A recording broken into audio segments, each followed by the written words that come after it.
Good morning friends, आप सबों का हमारे चैनल लेके ट्यूटोरियल्स में स्वागत है। आइए आज हम लोग जो स्टडी करने जा रहे हैं वो है MIL Hindi AC1 ability enhancement course 1 के तहत एक लॉन्ग क्वेश्चन आंसर को आइए डिस्कस करते हैं। आप सबों का हमारे चैनल लेके ट्यूटोरियल में स्वागत है। अगर आप हमारे चैनल पर नए हैं तो प्लीज़ चैनल को सब्सक्राइब कर लें और बेल आइकन को दबाना न भूलें, क्योंकि आने वाली वीडियोज़ का नोटिफिकेशन आप तक पहुँच सके। भारत की राजभाषा हिंदी की समस्याओं का विवेचन करें अथवा राजभाषा हिंदी की विशेषताओं एवं वर्तमान स्थिति की चर्चा करें अथवा राजभाषा से क्या तात्पर्य है, क्या हिंदी भारत की राजभाषा बन जाने की क्षमता रखती है।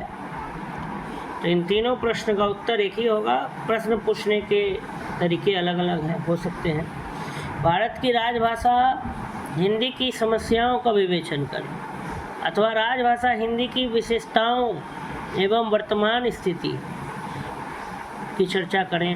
राजभाषा से क्या तात्पर्य है, क्या हिंदी भारत की राजभाषा बन जाने की क्षमता रखती है, इसके बारे में बताना। समस्त राष्ट्र की मानी जाने वाली भाषा ही राष्ट्रभाषा कहलाती है। इस भाषा को पूरा राष्ट्र, पूरा देश, नेशन मानता है, उसी को हम क्या कहते हैं, राष्ट्रभाषा कहते हैं।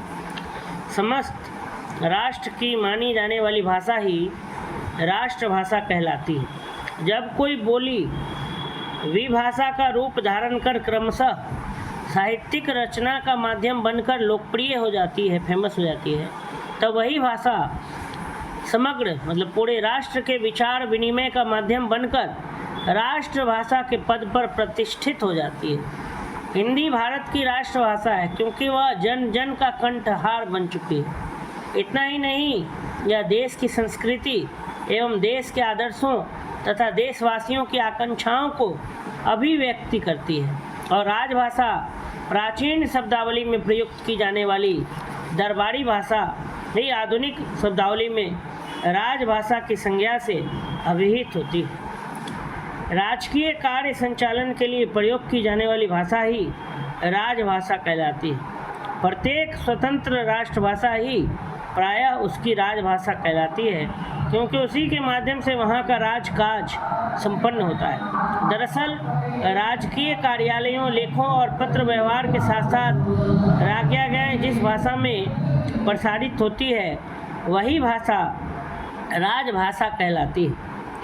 समस्त राष्ट्र की मानी जाने वाली भाषा ही राष्ट्रभाषा कहलाती है।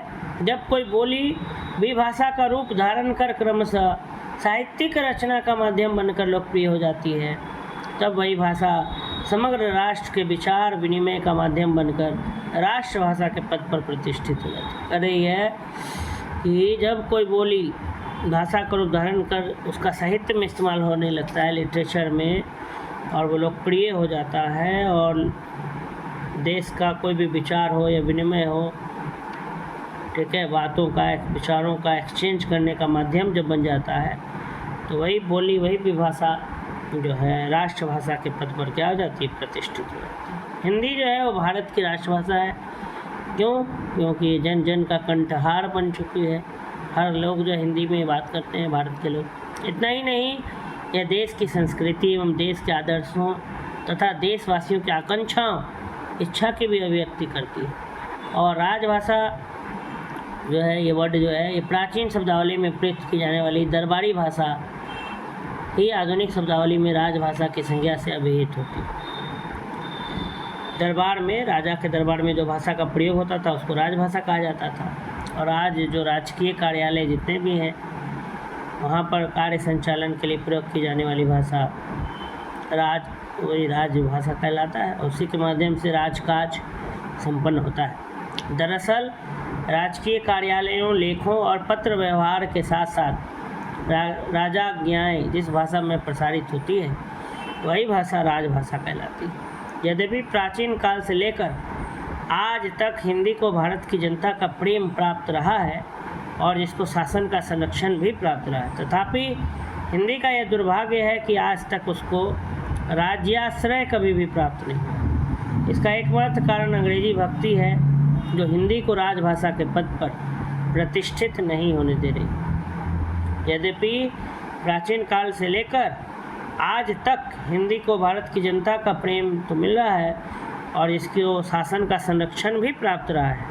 तथापि फिर भी हिंदी का जो यह दुर्भाग्य है कि आज तक उसको राज्य के द्वारा आश्रय नहीं प्राप्त हुआ, राज्य आश्रय। इसका एकमात्र कारण अंग्रेजी भक्ति है जो हिंदी को राजभाषा के पद पर प्रतिष्ठित नहीं होने दे रही है। हिंदी सर्वप्रथम केवल बोलचाल की भाषा थी और फिर वह साहित्य की भाषा बनी और आज़ादी प्राप्ति के बाद हिंदी भारत की राजभाषा घोषित की गई तथा उसका न्यूनाधिक प्रयोग कार्यालय में होने लगा। फलतः राजभाषा का एक अलग रूप विकसित हुआ। राजभाषा के रूप में हिंदी के स्वरूप की मुख्य विशेषताएं ही उसे हिंदी के अन्य रूपों से अलग करती है। वे निम्न प्रकार हैं। अर्थ की दृष्टि से शब्दों की तीनों ही शक्तियाँ हिंदी में व्यवहृत होती हैं, किंतु राजभाषा या कार्यालयी भाषा में अधिकाधिक अविधा का ही प्रयोग होता है। साहित्यिक हिंदी में शब्द स्तर पर या वाक्य स्तर पर एकाधिकार्थता अच्छी मानी जाती है, किंतु राजभाषा हिंदी में सभी स्तरों पर एकार्थता ही काम में होती है।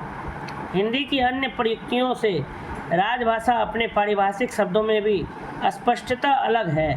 अन्य प्रयुक्तियों में वे कभी प्रयुक्त होते भी हैं, तो इसी से लेकर यथा, आयुक्त, कमिश्नर, निविदा, टेंडर आदि। हिंदी की अन्य प्रयुक्तियों में जहाँ कर्तृवाच्य की प्रधानता होती है, वहाँ राजभाषा हिंदी का प्रयोग राजतंत्र का कोई व्यक्ति निर्वैयक्तिक रूप में ही करता है, न ही व्यक्तिक रूप में। यथा कार्यवाही की जाए, स्वीकृति दी जा सकती है आदि। हिंदी की अन्य प्रयुक्तियों में किसी अन्य अर्थ में आने वाले शब्द राजभाषा में किन्हीं अन्य अर्थों में आते हैं, यथा भ्रष्टाचार, सहचारी आदि। तो हिंदी जो है वो सर्वप्रथम केवल बोलचाल की भाषा थी और फिर बाद में वो साहित्य की, लिटरेचर की भाषा बनी। और आज़ादी जब मिल गई, आज़ादी प्राप्ति के बाद हिंदी भारत की राजभाषा घोषित की गई और उसका कम और अधिक, न्यूनाधिक प्रयोग कार्यालयों में होने लगा। फलतः राजभाषा का एक अलग रूप विकसित हुआ। राजभाषा के रूप में हिंदी के स्वरूप की मुख्य विशेषताएं उसे हिंदी के अन्य रूपों से अलग करती है। अर्थ की दृष्टि से शब्द की तीनों ही शक्तियाँ हिंदी में व्यवहृत होती हैं, किंतु राजभाषा या कार्यालयी भाषा में अधिकाधिक अभिधा का ही प्रयोग होता है। साहित्यिक हिंदी में शब्द स्तर पर या वाक्य स्तर पर एकाधिकार्थता अच्छी मानी जाती है, किंतु राजभाषा हिंदी में सभी स्तरों पर एकार्थता ही काम में होती है। हिंदी की अन्य प्रयुक्तियों से राजभाषा अपने पारिभाषिक शब्दों में भी स्पष्टता अलग है।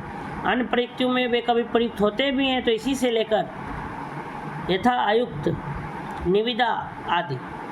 हिंदी की अन्य प्रयुक्तियों में जहाँ कर्तृवाच्य की प्रधानता होती है, वहीं राजभाषा हिंदी का प्रयोग राजतंत्र का कोई व्यक्ति निर्वैयक्तिक रूप में ही करता है, न कि व्यक्तिक रूप में।